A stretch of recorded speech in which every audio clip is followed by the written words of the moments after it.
Hello everyone, this is Hariharan. Let me see about microbial production of alcoholic beverage, specifically beer, in this video. First, let me see a short introduction about beer production. Beer production is a fascinating process powered by microorganisms, primarily a yeast.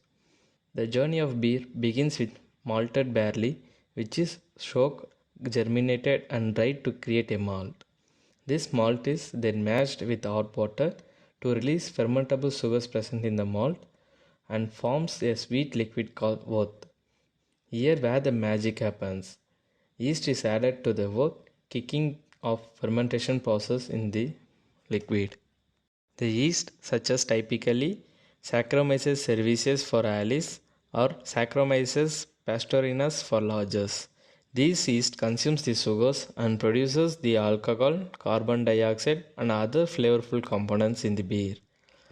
In specialty brews, the additional of microorganisms like lactic acid bacteria such as lactobacillus or wild yeast such as Brettanomyces contribute a unique tangy or funky flavors in the beer.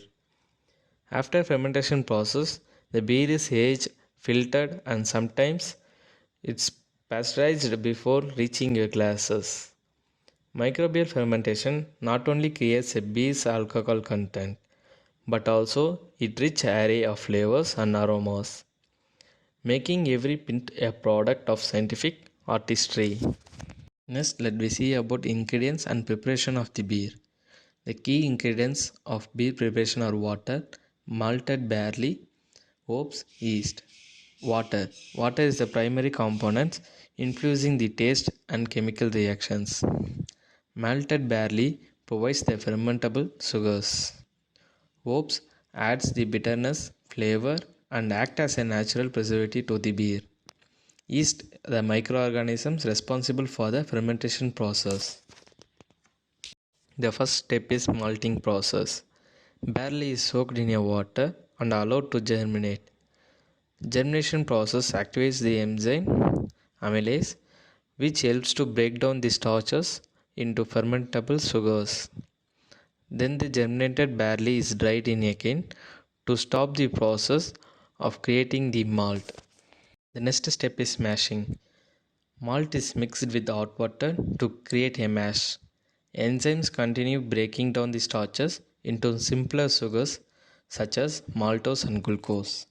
The next is fermentation process. The microorganism used for fermentation process is yeast. The yeast strains are selected depends on the type of beer which we going to be produced. Alley yeast is Saccharomyces cerevisiae. It ferments at the warmer temperature 15 to 24 degrees Celsius and it produces fruity and complex flavors of the beer. Larger yeast Saccharomyces pastorinus. It ferments at cooler temperature 7 to 13 degrees Celsius and it results in the clean and crisp profile. The next is biochemical reactions. Sugars in the oat are consumed by the yeast in unfermented beers. Yeast metabolize sugars to produce ethanol. Ethanol is the main psychoactivity component. The next is carbon dioxide. Carbon dioxide are the natural carbonation in the beer. The next is secondary metabolites. Components like ester and phenols contribute to the beer's aroma and flavors. Next, we see about role of other microorganisms in the production of beer. Lactic acid bacteria such as lactobacillus and pseudococcus. Essentially, these bacteria are used for sour beer production. They produce lactic acid, giving the beer a tangy flavor. The next is wild yeast and Brettanomyces. These yeast are used in some specialty or wild ales, contributing earthy, funky and fruity flavors for the beer. The next is maturation and filtration process. After fermentation, the beer is aged to develop flavor and complexity. Then it is filtered to remove unwanted solids or microorganisms present in the beer. And the final step is pasteurization and packaging. Some beers undergo pasteurization to kill residual microorganisms and increase the shell stability of the beer. Others, such as unfiltered craft beers, retain live yeast, contributing to flavor evolution during storage. Aged beer can be pasteurized at 140 degree Fahrenheit or higher or sterilized by passage through membrane filters to minimize the flavor changes. When they are bottled, carbon dioxide is usually added and capped and sealed bottles.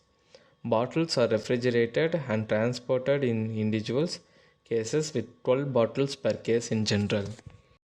Thank you for your patient listening to my video.